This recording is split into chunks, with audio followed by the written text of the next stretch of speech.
Oke, assalamualaikum warahmatullahi wabarakatuh. Waalaikumsalam warahmatullahi wabarakatuh. Oke, jadi di sini kita akan bahas sedikit siapa yang menyetir pikiranmu. Sebelumnya masuk, izinkan saya perkenalkan diri. Saya Sidik Zainul Ahmad dengan NIM 177. Sabar. Sebelum itu, saya ingin bertanya sedikit. Teman-teman pasti di sini ada yang install TikTok, Twitter, atau Instagram dan aplikasi sejenisnya? Ada. Oh, pasti ada ya. Nggak mungkin kalau nggak ada ya. Iya, Mas. Oke. Di dalam aplikasi itu, di sosial media itu pasti tidak pernah yang namanya kita menonton video yang ada di aplikasi itu. Kayak FYP TikTok, FYP IG, terus Twitter dan semacamnya.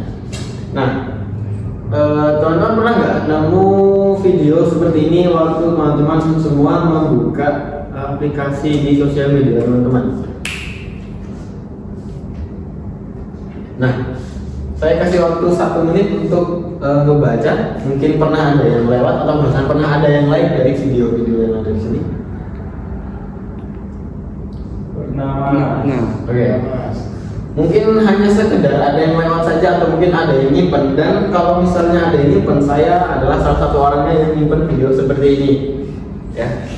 Oke, jadi ketika teman-teman mendapatkan video yang serupa dengan video di atas ini, itu teman-teman pasti akan mendapatkan like di video itu dengan jumlah yang ribuan, bahkan mungkin ada yang jutaan, atau bahkan di bagian komennya itu mencapai jutaan bahkan ribuan komenan. Ya. Itu sebenarnya merupakan algoritma TikTok yang terjadi di sosial media kita semua.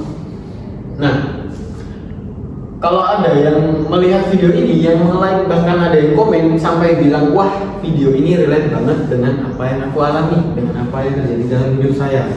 Nah, apakah itu salah?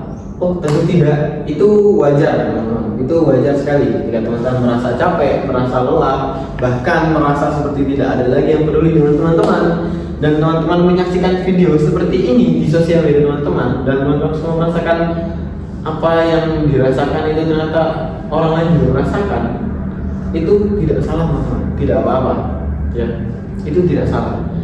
Cuman yang perlu diperhatikan adalah video ini itu sebenarnya ditujukan agar teman-teman bisa bangkit untuk menjadi lebih kuat atau terpuruk dalam keadaan itu saja. Oke. Selanjutnya, kenapa konten seperti tadi itu begitu nagih? Ya. Nah, yang pertama itu ada validasi instan. Ya. Validasi instan di sini mungkin pernah ada dengan kata validasi. Kata validasi itu berarti pengakuan akan segala sesuatu yang dilakukan oleh seseorang tersebut. Validasi instan yang maksud di sini adalah pengakuan secara diterima depan muka tanpa adanya perantara orang lain. Jadi contoh kayak tadi ada yang keluar malam beli rokok terus merenung gitu segala macam. Nah, itu sebenarnya dia masuk ke dalam validasi instan. Kenapa masuk ke dalam validasi instan? Karena dia merasa pengakuan yang dia dapatkan itu langsung dapat di video yang pertama kali ia buka.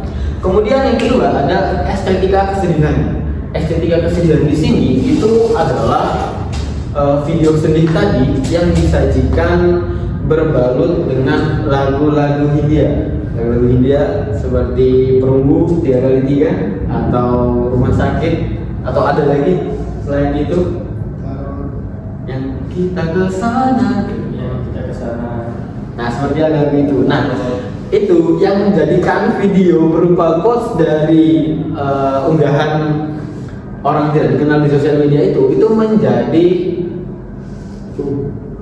menjadi sebuah video yang bisa memikat orang lain. Jadi dia menjual kesedihan dibalut dengan lagu-lagu yang memiliki unsur estetika di dalamnya, sehingga si penonton yang menonton video yang dia upload itu merasa tersentuh lebih dalam lagi. Nah, kemudian yang ketiga ini ada algoritma yang mendukung. Nah, teman-teman semua di sini pasti ada yang kuliah TI, Pak. Sudah pasti dan tidak bukan lagi, kebanyakan pasti dari jurusan IT ya, Information Technology. Dan kata algoritma itu sudah tidak asing lagi di telinga kita semua. Oke. Nah, algoritma yang mendukung ini itu seperti apa? Algoritma yang mendukung itu adalah perulangan atau kemunculan video yang terus muncul di FYP teman-teman, dan video itu muncul terus-menerus dengan tujuan dan isi yang hampir sama.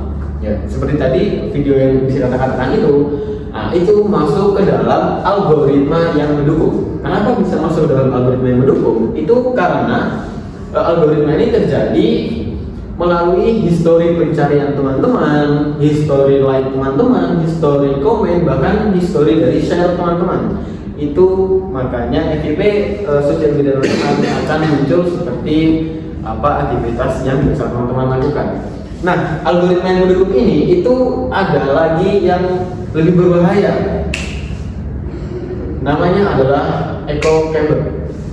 Echo chamber itu adalah suatu kondisi atau suatu lingkungan di mana orang-orang yang berada dalam lingkaran tersebut itu merasa lebih baik ketimbang orang-orang yang berada di luar lingkaran. Sehingga itu tidak menutupi kemungkinan bahwa pendapat dari luar lingkaran ini itu tidak akan diterima oleh orang-orang di dalam lingkaran ini. Karena mereka menganggap siapapun yang berada di luar lingkaran ini itu adalah anomali, dan pendapat mereka tidak akan didengar, bahkan tidak digubris sama sekali. Echo chamber ini itu ada penyebabnya. Penyebabnya adalah yang pertama algoritma media sosial. Tadi algoritma kita sudah bahas sedikit. Terus ada bias konfirmasi. Bias konfirmasi di sini itu adalah kondisi di mana kita sudah mendapatkan data yang didapat secara sendiri dan diyakini bahwa data itu sudah valid atau sudah benar. Jadi orang yang terkena bias konfirmasi, dia tidak akan menerima pendapat apapun dari orang lain, meskipun pendapat itu kemungkinan besar lebih konkret dari apa data yang dia dapati. Kemudian ada homofili. Homofili di sini itu dimaksud dengan orang-orang yang hanya bermain dengan circle mereka saja. Circle yang saya maksud di sini itu adalah circle yang sepemikiran dengan mereka, yang setujuan dengan mereka, yang sepemahaman dengan mereka, yang sependidikan dengan mereka, bahkan yang sekasta dengan mereka. Nah, itu semua penyebab dari echo chamber. Echo chamber itu cukup berbahaya teman-teman, karena dengan terjadinya echo chamber kita bakal susah untuk menerima pemasukan atau pendapat dari orang lain, karena ya kita tahu sendiri lah, kita hidup di zaman yang semuanya itu pasti perlu adanya orang kedua. Tapi jangan mengadakan orang kedua dalam suatu hubungan. Saya tidak menjelaskan seperti itu. Oke, lanjut. Nah, kemudian bahaya dari apa yang terjadi ketika kita terlalu mengkonsumsi kata-kata yang tidak ada maknanya di dalam sosial media, itu bakal ada yang namanya transformasi identitas. Jadi transformasi identitas ini itu adalah transformasi dari jati diri seseorang yang awalnya itu ia hanya merasakan, oh aku cuma capek, aku lelah, aku ingin melihat video sebentar, dan dia langsung ketemu dengan video yang relate dengan dia. Itu perlahan ia mulai terperangkap dalam lingkaran seperti echo chamber tadi. Ia merasa bahwa apa yang terjadi pada dirinya itu ternyata memang benar dan hal yang wajar.